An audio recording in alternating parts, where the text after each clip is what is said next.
स्वातंत्र्य दिनाच्या अमृत महोत्सवानिमित्त 12 ऑगस्ट 2022 रोजी इंडियन ऑइल कॉर्पोरेशन लिमिटेड कडून विभाजन विभीषिका स्मृती प्रदर्शनी व हर घर तिरंगा महोत्सवानिमित्त कार्यक्रमाचे आयोजन Ashwin auto service bypass Karanja येथे आयोजित करण्यात आले होते। या कार्यक्रमाच्या अध्यक्षस्थानी कारंजा तालुक्याचे तहसीलदार धीरज मांजरे हे होते।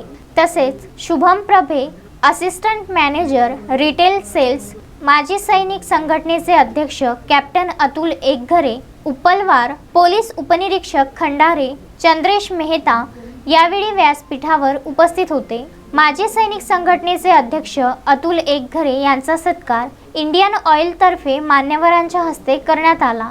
विभाजन विभाषिका या चित्र प्रदर्शनीचे उद्घाटन मान्यवरांच्या हस्ते करण्यात आले। कार्यक्रमाला कारंजा शहरातील अनेक पेट्रोल पंपाचे संचालक मंडळी तसेच प्रतिष्ठित व्यापारी व नागरिक उपस्थित होते।